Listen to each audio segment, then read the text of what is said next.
Makanya itu kan kaidah man thabata nabat, barang siapa yang konsisten di satu titik dia akan tumbuh. Dia akan tumbuh.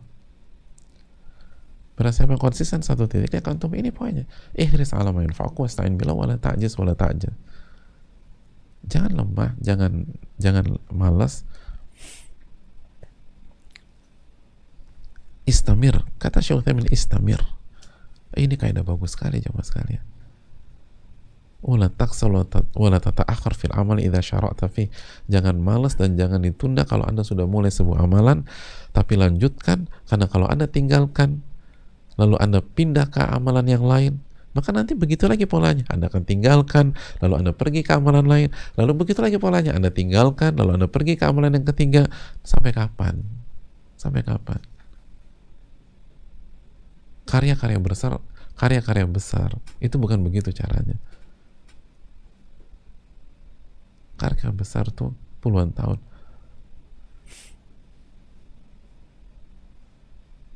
Kalau cuman tinggalkan, kita nggak akan ketemu Fathul Bari jamaah sekalian. Kita nggak akan ketemu karya-karya besar tuh puluhan tahun. Karena pemilik karyanya dengan taufikul istiqomah ngerjain itu karya dan nggak mundur.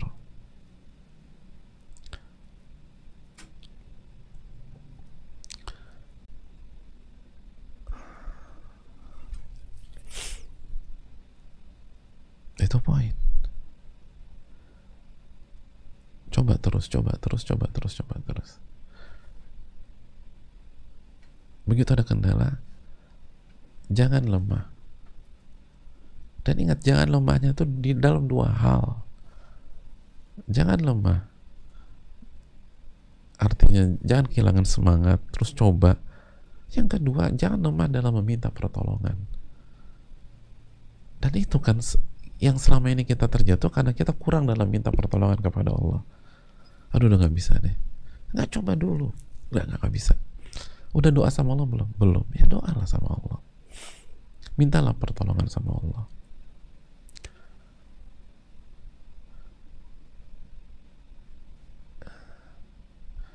Ini kan perintah Allah dan Rasulnya. Nggak mungkin mengarahkan kita kepada kegagalan, tuh nggak mungkin. Allah Rasul bilang jangan lemah, jangan tinggalkan, jangan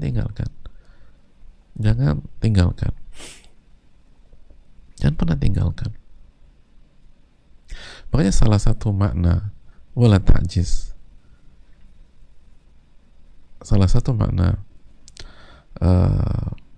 wala ta'jiz atau wala ta'jiz dijelaskan Al-Imam An-Nawawi rahimahullah ta'ala. Kata beliau, kata Imam Nawawi, al-ajiz itu tarku ma yajibu fi'luhu wa taswif. Al-ajiz itu salah satu maknanya adalah meninggalkan sesuatu yang seharusnya dia kerjakan, yang wajib dia kerjakan, dan dia tunda-tunda, nanti aja. Jadi nggak boleh kita tinggalkan. Jangan tinggalkan sebuah tanggung jawab, jangan tinggalkan sebuah tugas, jangan tinggalkan sebuah amanat, jangan tinggalkan sebuah amal soleh. Jangan pernah tinggalkan. Itu ajiz, wala ta'jiz. Jangan pernah tinggalkan, bukan jangan pernah mundur. Ketika kita ada di amal soleh, kita ada di ketaatan, jangan pernah mundur. Nggak ada kata mundur di dalam kamus kita. Kalau kita berada dalam kebaikan, ketaatan, dan hal ini bermanfaat bagi dunia dan akhirat kita, nggak ada kata mundur.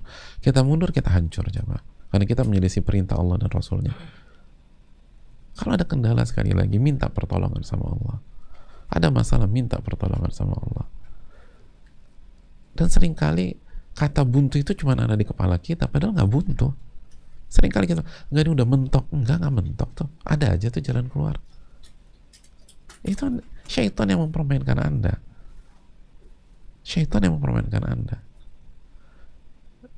Dan terbukti kita belum optimal kok.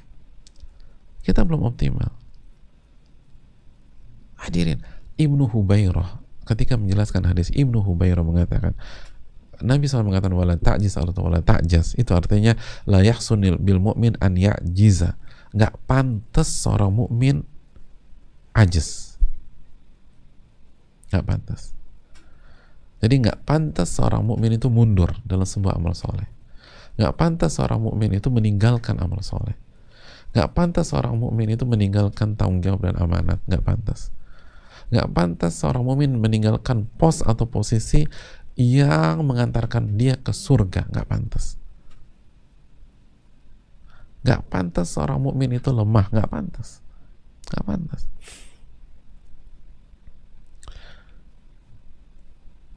Mukmin itu lemah secara fisik ya, tapi mental nggak boleh lemah, jiwa nggak boleh lemah. Makanya kan kemarin kita udah bahas, lau kanatin nufusu kibaron ta'ibat min muradiha ajsamu. Kalau jiwa itu besar, maka jasad akan keteteran dalam mengikuti jiwa tersebut. Lihat gimana Nabi SAW di akhir-akhir kehidupan beliau, jamaah sekalian, ketika fisik beliau udah sangat lemah, tapi beliau tetap berusaha sholat jadi imam, sholat jadi imam, sholat jadi imam, sampai pingsan, sadar, coba lagi, pingsan. Itu kabirun nufus. Itu jiwa-jiwa besar tuh seperti itu.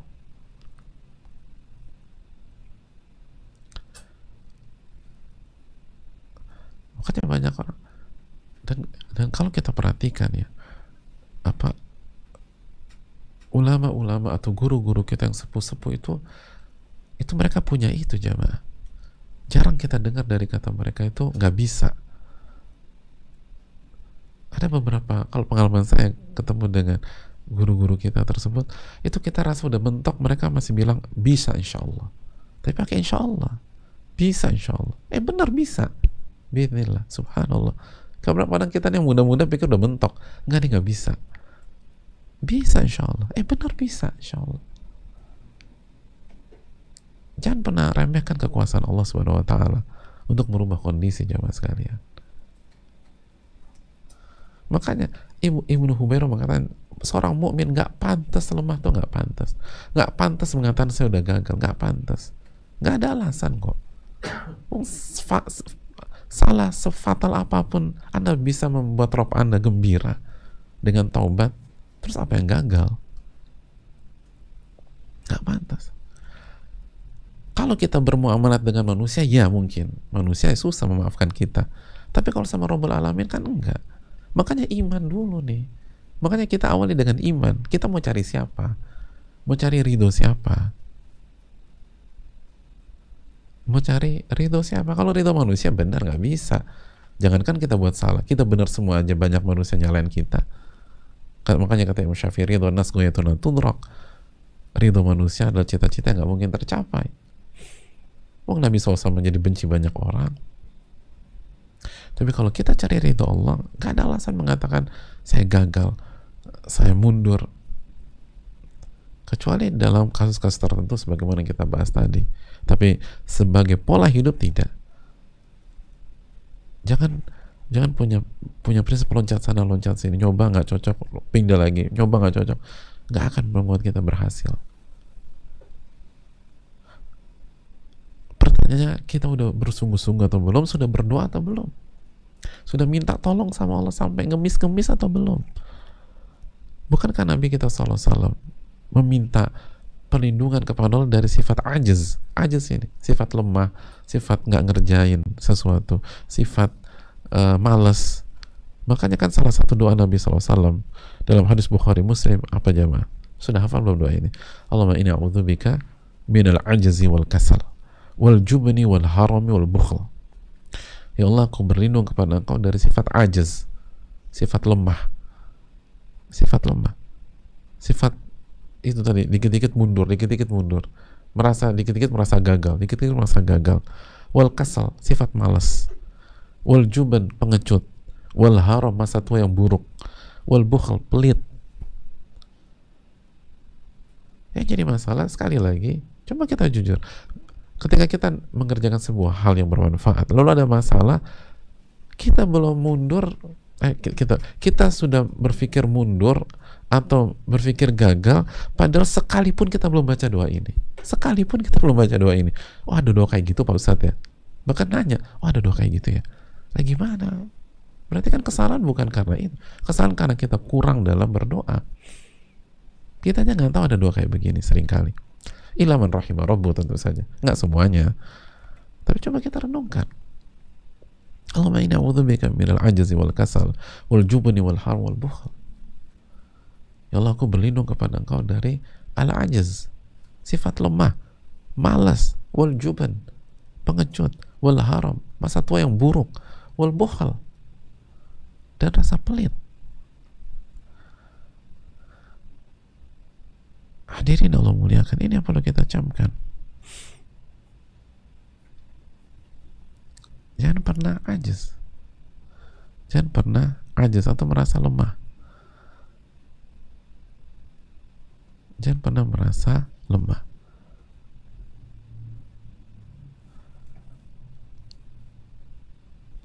Lemah, gagal itu bukan berasal dari Allah dan Rasulnya. Narasi-narasi kegagalan, narasi-narasi kelemahan itu bukan berasal dari Allah dan Rasulnya. Allah dan Rasulnya itu selalu mengajak kita kepada optimisme, fight terus, jangan nyerah, jangan lemah. Itu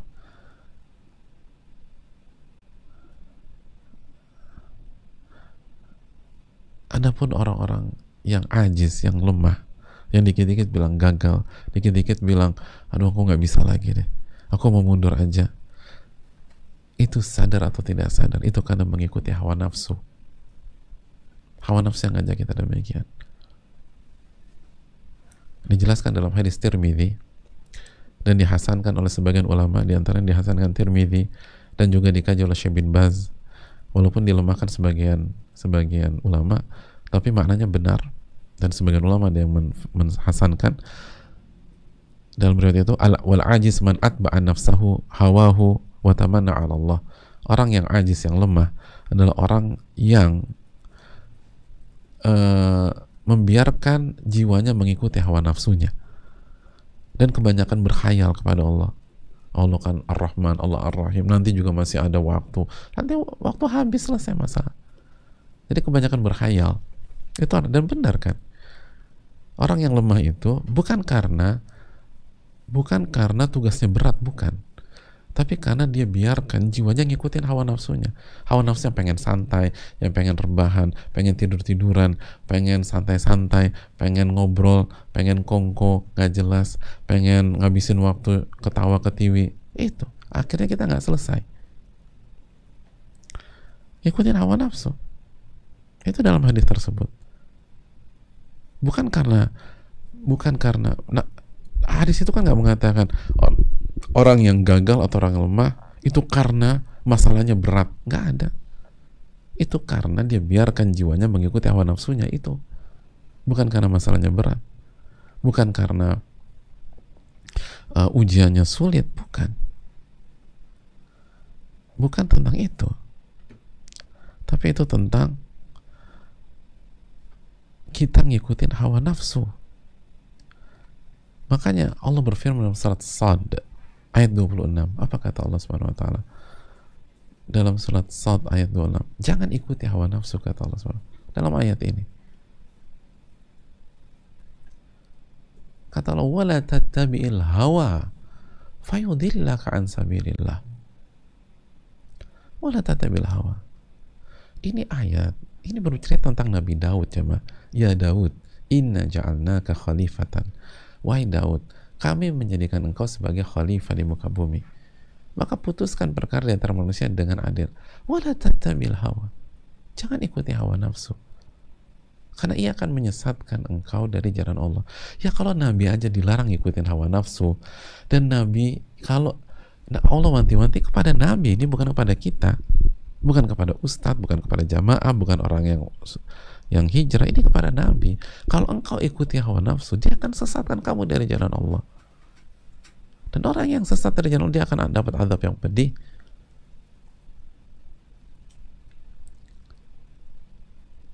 Jadi Ini yang jadi masalah, kita ngikutin hawa nafsu kita, akhirnya kita tersesat, akhirnya gagal lagi, gagal lagi, gagal lagi, gagal lagi, akhirnya hidup bertahun-tahun nggak ada karya sama sekali, hidup bertahun-tahun nggak ada legacy sama sekali, hidup bertahun-tahun nggak ada warisan yang akan membuat argo pahala kita jalan terus pada saat kita meninggal. Kenapa? Karena nggak ada yang selesai, nggak ada selesai, nggak ada amalan. Nanti kerjaan pindah lagi, nanti ini pindah lagi, nanti ini pindah lagi, nanti ini pindah lagi, nggak satu gitu loh. Padahal itu nasihat para ulama. Kalau Anda sudah mulai, jalan terus sampai selesai. Jalan terus sampai selesai.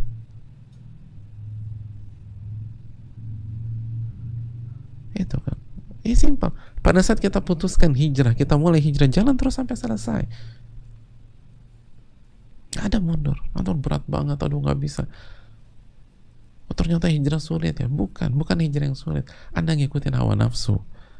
Hijrah baru hanya sampai lisan. Hijrah baru sampai slogan. Hijrah baru sampai penampilan. Tapi mental kita, jiwa kita masih ngikutin hawa nafsu. Makanya kita disesatkan. Kita dianggap kita nggak bisa menyelesaikan itu, padahal bisa. Hadirin, sekali lagi, dalam hadis ini Nabi SAW mengatakan bahwa orang yang lemah itu karena membiarkan jiwanya mengikuti hawa nafsu. Bukan karena masalahnya berat, bukan karena ujiannya sulit, bukan. Karena ujian dan masalah, kalau Allah sudah berikan ke kita, itu udah ditakar sama Ar-Rahman Ar-Rahim. Sudah ditakar sama Al-Muhsin, sudah ditakar sama Al-Hakim, yang maha pengasih lagi maha penyayang, yang maha bijak. Itu nggak mungkin lebih dari kemampuan kita, nggak akan mungkin lebih dari kemampuan kita. Itu yang Allah jelaskan di dalam ayat yang sangat familiar, surat Al-Baqarah ayat terakhir, la yukallifullahu nafsan illa wus'aha, la yukallifullahu nafsan illa wus'aha, la yukallifullahu nafsan, Allah nggak akan membebankan jiwa apapun illa wus'aha, kecuali sesuai dengan kemampuannya, sesuai dengan kemampuannya. Dan untuk menekankan agar kita nggak pernah lupa konsep ini, hadirin, setiap detik dalam kehidupan kita, atau setiap hari dalam kehidupan kita kan ujian, iya kan? Allah mengatakan dalam surat Al-Mulk ayat 2, alladzi khalaqal mauta wal hayata liyabluwakum ayyukum ahsanu amala. Dialah yang menciptakan kematian dan kehidupan untuk menguji kalian, siapa di antara kalian yang paling baik amalnya. Jadi setiap hari itu ujian. Makanya setiap hari juga, khususnya setiap malam, kita diminta untuk membaca 2 ayat terakhir dalam Al-Baqarah. Kan sunnahnya membaca, kita disunahkan membaca 2 ayat terakhir dalam Al-Baqarah kapan? Setiap malam kan. Kata Nabi, kafata, akan mencukupi. Dan ayat terakhir Al-Baqarah apa? La yukallifullahu nafsan illa wus'aha. La yukallifullahu nafsan illa wus'aha. Allah tidak akan membebankan jiwa manapun kecuali sesuai dengan kemampuannya. Kenapa 2 ayat ini disuruh dibaca setiap malam? Salah satu hikmahnya agar kita selalu punya optimisme, selalu punya gairah dalam hidup, selalu punya harapan dalam hidup. Apapun yang menimpa kita nggak akan di luar kemampuan kita. Cuman kita lemah disebabkan kita ngikutin hawa nafsu. Kita ngikutin hawa nafsu. Jangan pernah ngikutin hawa nafsu. La yukallifullahu nafsan illa wus'aha. Allah tidak akan membebankan jiwa manapun kecuali sesuai dengan kemampuannya, sesuai dengan kesanggupannya. Jadi nggak ada alasan untuk mundur, nggak ada alasan untuk loncat sana loncat sini, nggak ada alasan untuk mengatakan gagal dan lalu tidak melakukan apa yang harusnya dilakukan. Nggak ada alasan untuk malas. Begitu. Tapi betul akan ada futur. Nabi mengatakan akan ada futur. Tapi itu tadi kata Imam Nawawi. Lihat nasihat Nabi SAW. Jangan lemah dalam berusaha dan meminta pertolongan. Mintalah pertolongan kepada Allah. Ud'uni astajib lakum. Doalah kepadaku, aku akan ijabah. Surat Ghafir 60.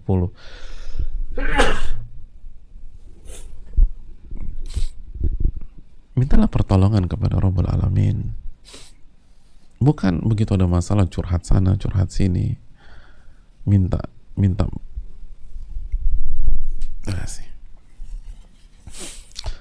kita minta bantuan A, minta bantuan manusia B, minta bantuan C, tapi kita lupa meminta bantuan